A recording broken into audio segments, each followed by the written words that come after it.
के प्रशासनिक सुधार एवं समन्वय विभाग के द्वारा जो ट्रांसफर पॉलिसी है उससे संबंधित दिशा निर्देश जारी किए गए हैं। इसके तहत देखिए, जो राज्य के अधिकारियों और कर्मचारियों के स्थानांतरण संबंधी प्रस्तावित स्थानांतरण नीति दिशा निर्देशों के संबंध में ये जो है पूरा ड्राफ्ट जारी हुआ है। इसके तहत देखिए, जो 4/4/2024 को आयोजित बैठक में मुख्य सचिव महोदय द्वारा प्रदत्त दिशा निर्देशानुसार राज्य के समस्त राजकीय विभागों, उपक्रमों, बोर्ड, निगमों व अन्य समस्त जो स्वायत्त शासित संस्थाओं में कार्यरत कार्मिकों के स्थानांतरण प्रक्रिया यानी कि ट्रांसफर जो प्रोसेस है को सरल, पारदर्शी और पूर्वानुमेय एवं यथासंभव एक रूप बनाए रखने की दृष्टि से इस विभाग द्वारा तैयार किए गए स्थानांतरण संबंधी प्रस्तावित सामान्य दिशा निर्देशों की प्रति संलग्न कर निवेदन की समस्त विभाग इन दिशा निर्देशों को यथासंभव समाहित करते हुए अपनी विशिष्ट विभागीय आवश्यकताओं के अनुरूप स्वयं के स्तर पर स्टेक होल्डर्स, लाभार्थियों, कर्मचारियों के मुख्य प्रतिनिधियों से चर्चा कर 1 माह में विभाग की स्थानांतरण नीति दिशा निर्देश तैयार कर सक्षम स्तर से अनुमोदन उपरांत इस विभाग को भिजवाने का श्रम करावे। यानी कि यहाँ पर दिशा निर्देश दिए गए हैं कि 1 माह में जो भी विभाग है उनको स्थानांतरण नीति है, दिशा निर्देश है, उसके तैयारी करने। इसके लिए जितने भी संगठन हैं उनके मुख्य प्रतिनिधियों से चर्चा करके उनको ये जो है ट्रांसफर पॉलिसी पर कार्य करना है और उनको अनुमोदन करवाना है। साथ ही स्थानांतरण संबंधी एक बृहद पोर्टल यानी कि जो पोर्टल है ऑनलाइन पोर्टल वो सर्जित किया जाना है। इस हेतु समस्त विभाग अपनी विभागीय आवश्यकताओं और वांछित तकनीकी प्रावधानों से अविलंब सूचना प्रौद्योगिकी एवं संचार विभाग को अवगत कराने का श्रम करें। यानी कि इसके लिए एक ऑनलाइन पोर्टल सर्जित किया जाएगा, पोर्टल बनाया जाएगा, उस पर जो भी जानकारी है उसको जो है उसके माध्यम से ही किया जाएगा। इसके लिए यहाँ पर सूचना जो प्रौद्योगिकी है, संचार विभाग है, उसको यह जानकारी उपलब्ध करवानी होगी। इसके बाद देखिए पूरी जानकारी क्या है जो ट्रांसफ़र को लेकर। तो देखिए, सबसे पहले प्रस्तावना की बात करते हैं तो जो राज्य के समस्त राजकीय विभागों, उपक्रमों, बोर्ड, निगमों व अन्य समस्त स्वायत्त शासित संस्थाओं में कार्यरत कार्मिकों के सेवा काल के दौरान किए जाने वाले स्थानांतरण को सरल, पारदर्शी, एक निश्चित समय अवधि एवं एकरूपता बनाए रखने की दृष्टि से निम्नानुसार दिशा निर्देश जारी किए जाते हैं। यानी कि जितने भी राजकीय विभाग हैं, उपक्रम, बोर्ड, निगम या जो भी स्वायत्त शासित संस्थाएँ हैं उसके समस्त कार्मिकों को के लिए ये जो है ट्रांसफ़र पॉलिसी बनाई जा रही है। इसके तहत देखिए पूरे दिशा निर्देश क्या है तो देखिए ये किन पर लागू होंगे, यानी कि नियम किस पर लागू होने वाले हैं। तो देखिए स्थानांतरण दिशा निर्देश समस्त राज्य के विभागों, उपक्रमों, बोर्ड, निगमों और अन्य समस्त स्वायत्त शासित संस्थाओं में कार्यरत राजपत्रित, अराजपत्रित समस्त लेवल एवं सब वर्गों के कर्मचारियों पर लागू होंगे। यानी कि इन सभी कर्मचारियों पर ये लागू होंगे जो राजपत्रित भी हो सकते हैं और अराजपत्रित भी हो सकते हैं और सभी जो लेवल हैं संवर्गीय उन सभी कर्मचारियों पर ये लागू होंगे। यह दिशा निर्देश केवल प्रशिक्षण काल यानी कि जो प्रोबेशनरी पीरियड को सफलतापूर्वक पूर्ण करने वाले राज्य कार्मिकों पर ही लागू होंगे, यानी कि प्रोबेशन में ट्रांसफ़र नहीं होंगे। देखिए यहाँ पर दिया हुआ है प्रशिक्षण काल यानी कि प्रोबेशनरी पीरियड को सफलतापूर्वक पूर्ण करने वाले राज्य के कार्मिकों पर ही लागू होंगे। अर्थात प्रशिक्षण काल के दौरान कार्मिकों का स्थानांतरण नहीं किया जा सकेगा। यानी कि यहाँ पर जो प्रोबेशन पीरियड है उसके दौरान कार्मिकों का ट्रांसफ़र नहीं होगा। इसके बाद देखिए किन पर यह पॉलिसी लागू नहीं होती तो देखिए राज्यपाल सचिवालय, विधानसभा सचिवालय और राज्य निर्वाचन आयोग के ऊपर यह पॉलिसी जो है लागू नहीं होगी।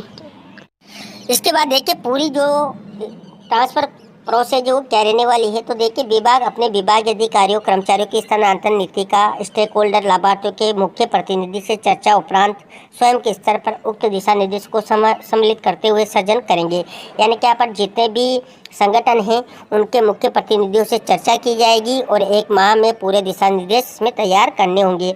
विभाग द्वारा सर्जित स्थानांतरण नीति सक्षम स्तर से अनुमोदन उपरांत प्रशासनिक सुधार विभाग को सहमति हेतु भिजवाया जाएगा और प्रशासनिक सुधार विभाग द्वारा माननीय मुख्यमंत्री महोदय से अनुमोदन प्राप्त किया जाना आवश्यक होगा। इसके बाद देखिए सभी विभागों द्वारा काउंसलिंग के माध्यम से, यहाँ पर ध्यान दें, सभी विभागों द्वारा काउंसलिंग के माध्यम से स्थानांतरण किए जाने योग्य पद एवं स्थान, जिले में संभाव्य रिक्त पदों का विवरण प्रतिवर्ष, ध्यान दें यहाँ पर, प्रतिवर्ष 15 जनवरी तक अपनी वेबसाइट नोटिस बोर्ड पर प्रकाशन किया जाएगा। यानी कि 15 जनवरी तक जो है सभी जो रिक्त पद हैं उनकी जो है नोटिस बोर्ड पर उनको प्रकाशन किया जाना है और विभाग स्तर पर प्रशासनिक आधार पर भरे जाने वाले पदों को नोटिफाई करने की आवश्यकता नहीं है। तो ये भी यहाँ पर बताया हुआ है कि जो पद हैं उनको नोटिफाई, यहाँ पर जो कौन से पद हैं उनको नोटिफाई नहीं करना है। विभागों के स्तर पर तैयार नीति दिशा निर्देशों में राजपत्रित, अराजपत्रित कार्मिकों के भिन्न भिन्न आवश्यकताओं और मतों को ध्यान में रखते हुए ध्यान दें यहाँ पर जो विभाग के स्तर पर जितने भी नीति या दिशा निर्देश बन रही हैं वो राजपत्रित अराजपत्रित कार्मिकों की भिन्न भिन्न आवश्यकता और मत को ध्यान में रखते हुए सुसंगत प्रावधान करते हुए नीति एवं पोर्टल में पृथक पृथक व्यवस्था रखी जानी है। ये भी यहाँ पर किया जाएगा। इसके बाद देखिए विभागानुसार कार्यरत कार्मिकों की संख्या को देखते हुए ए और बी कैटेगरी यानी कि श्रेणी बनाकर जिन विभागों में 2000 से अधिक कर्मचारी कार्यरत हैं उन विभागों को ए श्रेणी में रखा जाएगा और जिनमें 2000 से कम कार्मिक हैं उनको बी श्रेणी में रखा जाएगा। प्रशासनिक सुधार विभाग द्वारा विभिन्न विभागों के सुझाव और विचार विमर्श उपरांत स्थानांतरण हेतु ये गाइडलाइन तैयार की जाएगी। और देखिए यहाँ पर ए श्रेणी के विभागों को प्रशासनिक सुधार विभाग द्वारा जारी गाइडलाइन को समाहित करते हुए अपनी विशिष्ट आवश्यकताओं के अनुरूप स्वयं के स्तर पर स्टेक होल्डर्स लाभार्थियों कर्मचारियों के मुख्य जनप्रतिनिधि से चर्चा कर एक माह में स्थानांतरण नीति तैयार कर सक्षम स्तर से अनुमोदन उपरांत प्रशासनिक सुधार विभाग को भिजवाई जाएगी। यानी कि यहाँ पर 2 कैटेगरी बनेगी, ए और बी। जिनमें 2000 से अधिक कर्मचारी कार्यरत हैं उनको ए कैटेगरी में रखा जाएगा और जिनमें 2000 से कम कार्मिक हैं उनको बी कैटेगरी में रखा जाएगा। और यहाँ पर जो इनके मुख्य प्रतिनिधि हैं यानी कि संगठनों के जितने भी अध्यक्ष वगैरह हैं, मंत्री वगैरह हैं, उनसे चर्चा की जाएगी और एक माह में इसको जो है कंप्लीट करना होगा। बी श्रेणी के विभागों को प्रशासनिक सुधार विभाग द्वारा जारी दिशा निर्देशों के अनुसार स्थानांतरण नीति बनाई जाए। हालांकि बी श्रेणी के विभाग भी अपने विभाग की विशिष्टताएं और परिस्थितियों के अनुसार प्रस्तावित सुझावात्मक स्थानांतरण नीति में आवश्यक बदलाव कर सकेंगे। इसके बाद देखिए कार्मिकों का स्थानांतरण समकक्ष पदों पर ही किया जाएगा, यानी कि ऐसे वैसे उल्टे सुलटे पदों पर नहीं किया जाना है और उच्च निम्न पदों पर नहीं किया जाए। देखिए यहाँ पर इसके बाद देखिए विभाग में कार्यरत अधिकारी कर्मचारियों को सेवा काल में कम से कम 2 वर्ष के लिए ग्रामीण क्षेत्र में स्थित कार्यालय में विभागीय समकक्ष पदों पर आवश्यक रूप से पदस्थापित रखा जाए और जिन विभागों में ग्रामीण क्षेत्र में कार्यालय या पद नहीं है उन पर यह प्रावधान लागू नहीं होंगे। इसके बाद देखिए विभाग द्वारा DOIT से संपर्क कर अपनी आवश्यकताओं के अनुरूप ऑनलाइन पोर्टल का सृजन किया जाएगा। इसके बाद भी देखिए काफ़ी सारी जानकारी है। देखिए यहाँ पर DOIT द्वारा विभागों के प्रस्ताव के अनुरूप तकनीकी प्रावधान करते हुए एक वृहद पोर्टल विकसित किया जाएगा और 1 जनवरी से 30 जनवरी तक पोर्टल वेबसाइट पर स्थानांतरण हेतु उपलब्ध रिक्त पदों संभाव्य रिक्त पदों को दर्शित किया जाएगा। यानी कि 1 जनवरी से 30 जनवरी तक जो पोर्टल होगा उस पर जितने भी रिक्त पद हैं, संभावित रिक्त पद हैं, उनको दर्शित किया जाना है और स्थानांतरण के इच्छुक कार्मिकों को उक्त निर्धारित प्रारूप में ऑनलाइन पोर्टल के द्वारा प्रतिवर्ष 1 फरवरी से 28 फरवरी तक अपना आवेदन पत्र प्रस्तुत करना होगा।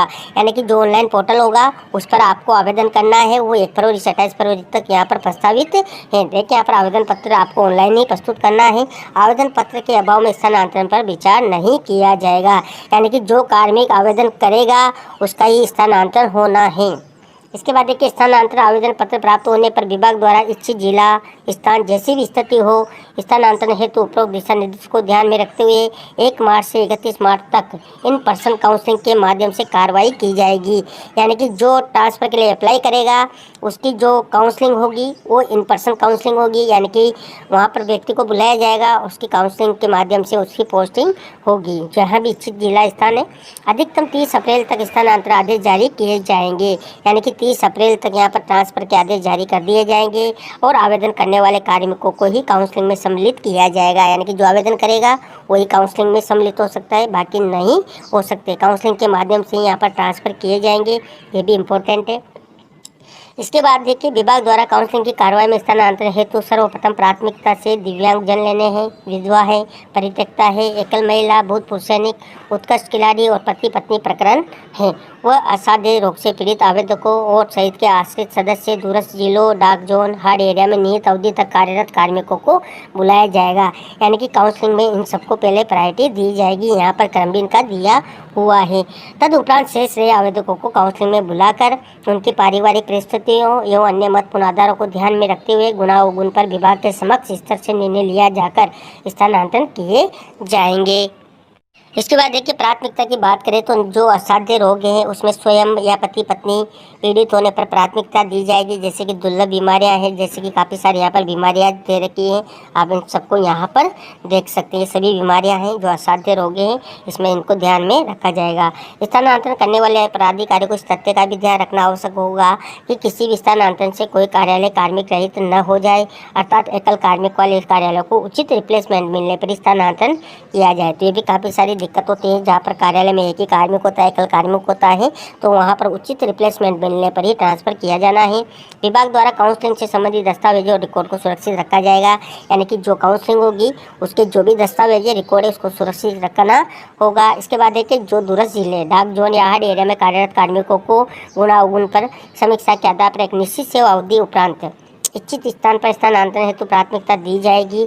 और दूरस्थ जिलों, डाक जोन, हर एरिया का चिन्हीकरण, निर्धारण, अधिक संख्या में रिक्त रहने वाले पदों की स्थिति और विषम परिस्थितियों एवं विभाग द्वारा निर्धारित अन्य मापदंडों को ध्यान में रखते हुए विभाग के द्वारा सक्षम स्तर पर किया जाए। तो ये भी यहाँ पर इम्पोर्टेंट है। जो डाक जोन के एरिया है या दूरस्थ जिलों के एरिया है, तो वहाँ पर जैसी भी स्थिति होगी उसके अकॉर्डिंग यहाँ पर एक निश्चित सेवा अवधि होगी। उसके बाद यहाँ पर स्थानांतरण जो है उसको प्राथमिकता देनी है। अब देखिए यहाँ पर जो स्वयं के आवेदन पर स्थानांतरण, यानी कि आवेदन कैसे होगा देखिए। तो कार्मिक स्थानांतरण है तो आवेदन वर्तमान पदस्थापन के दिनांक से 2 वर्ष की अवधि पूर्ण होने पर ही कर सकेगा। यानी कि जो पदस्थापन के दिनांक है उसके बाद 2 वर्ष की अवधि पूर्ण होती है, यानी कि प्रोबेशन पूरा होता है।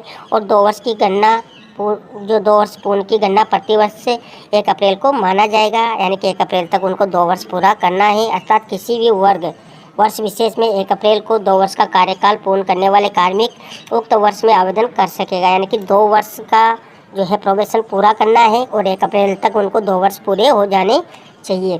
परंतु निम्नांकित विशेष श्रेणियों के कार्मिकों को 2 वर्ष की अवधि से पूर्व स्थानांतरण है तो आवेदन कर सकेंगे। यानी कि ऐसी विशेष श्रेणियाँ हैं जिनके जो प्रोबेशन है उनमें भी स्थानांतरण हो सकते हैं 2 वर्ष की अवधि से पूर्व भी। तो देखिए ऐसी कौन कौन सी श्रेणियाँ हैं जिसमें आप देखेंगे तो दिव्यांगजन है, विधवा परित्यक्ता, एकल महिला है।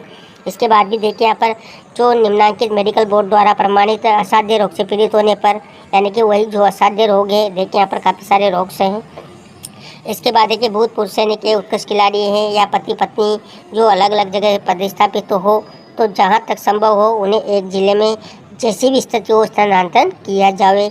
और शहीद के आश्रित परिवार का सदस्य होने की स्थिति में भी यहाँ पर लाभ मिलेगा। और देखिए दूरस्थ जिलों, डाक जोन, हर एरिया में कार्यरत कार्मिकों जिन्होंने नियत अवधि तक कार्यकाल पूर्ण कर लिया है, यानी कि जो डाक जोन की नियत तिथि अवधि होती हैं, जैसे कि 5 साल, 10 साल, जो भी अपने अपने विभाग हैं उनकी अलग अलग जो है गाइडलाइन होती हैं, उसमें उनको जो है कार्य करना होता है। और उस नियत अवधि को पूरा करने के बाद ही यहाँ पर उनको जो है प्राथमिकता दी जाएगी। तो देखिए यहाँ पर पूरे इतने सारे जो है वर्ग हैं उनको इस प्रकार यहाँ पर प्राथमिकता देनी है। इसके बाद देखिए प्रशासनिक आधार पर स्थानांतरण।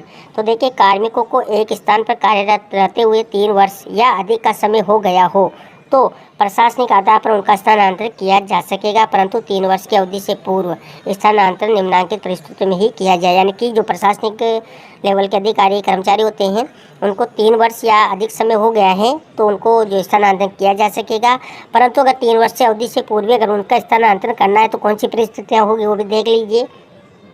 तो देखिए कार्मिक के खिलाफ ऐसी गंभीर शिकायत हो जो प्राथमिक जांच में प्रथम दृष्टया सही पाई गई हो और कार्मिक के विरुद्ध अनुशासनात्मक कार्रवाई विचाराधीन होने पर अन्यत्र स्थानांतरण किया जा सकेगा, ताकि कार्मिक जांच को प्रभावित नहीं कर सके। कर्मचारी की पदोन्नति होने पर जहां तक संभव हो पदोन्नत कर्मचारी को रिक्त स्थान पर पदस्थापित किया जावे। इसके बाद भी काफ़ी सारी जानकारी स्थानांतरण हेतु विशेष प्रकरण भी यहाँ पर दिए हुए हैं। देखिए प्रस्तावित स्थानांतरण नीति विभागों द्वारा तैयार स्थानांतरण नीति में जिन श्रेणियों के स्थानांतरण का विवरण समाहित है उनसे प्रत्यक्ष भी यदि कोई प्रशासनिक रूप से अथवा अन्य प्रकार से विशेष प्रकृति के प्रकरण प्रस्तुत हो तो ऐसे विशेष प्रकृति वाले स्थानांतरण प्रकरणों को नीति में निर्धारित समय अवधि की बाध्यता से मुक्त रखा जाएगा और ऐसे प्रकरणों का स्थानांतरण सक्षम अनुमोदन उपरांत वर्ष में भी किया जा सकेगा। अब देखिए यहाँ पर कार्मिक का एक विभाग से दूसरे विभाग में अंतर विभागीय समायोजन होने की स्थिति में अथवा किसी विभाग से प्रतिनियुक्ति पर आने पर उक्त कार्मिक को विभाग में उपलब्ध रिक्त पद पर पदस्थापित किया जा सकेगा। इसके बाद देखिए न्यायिक प्रकरणों के मामले में भी ऐसा हो सकता है और पद की समाप्ति अथवा कर्मचारी की पदोन्नति होने की स्थिति में भी ऐसा हो सकता है और नवनियुक्त कार्मिकों को यथासंभव विभाग में उपलब्ध रिक्त पदों पर पदस्थापित किया जा सकेगा। और देखिए यहाँ पर एपीओ प्रकरणों में स्थानांतरण पदस्थापन प्रशासनिक सुधार विभाग की पूर्व सहमति से ही किया जाए और कार्मिक को पदस्थापन आदेश की प्रतीक्षा यानी कि एपीओ में रखे जाने के बाद उसका पदस्थापन पूर्व पदस्थापित स्थान पर नहीं किया जाकर उसे देखिए यहाँ पर उसे यथासंभव किसी अन्य रिक्त पद पर प्रस्तावित किया जा सकेगा। इसके बाद भी काफ़ी सारे सामान्य दिशा निर्देश हैं, वो भी आप देख लीजिए। कार्मिकों के स्थानांतरण यानी कि काउंसलिंग एवं स्वयं के आवेदन प्रशासनिक कारण से प्रतिवर्ष 1 फरवरी से 30 अप्रैल की अवधि में दिशा निर्देश हेतु के बिंदु संख्या मेथड जो कि मैंने ऊपर बताया है, स्थानांतरण प्रक्रिया के बिंदु संख्या 8-9 में वर्णित तिथियों समय सीमा के अनुरूप किया जा सकेंगे, जो कि मैंने आपको बिंदु संख्या 3 में जो पॉइंट 8-9 है उसमें बताया है। और स्थानांतरण करते समय निम्नानुसार सामान्य निर्देशों की पालना भी की जानी है।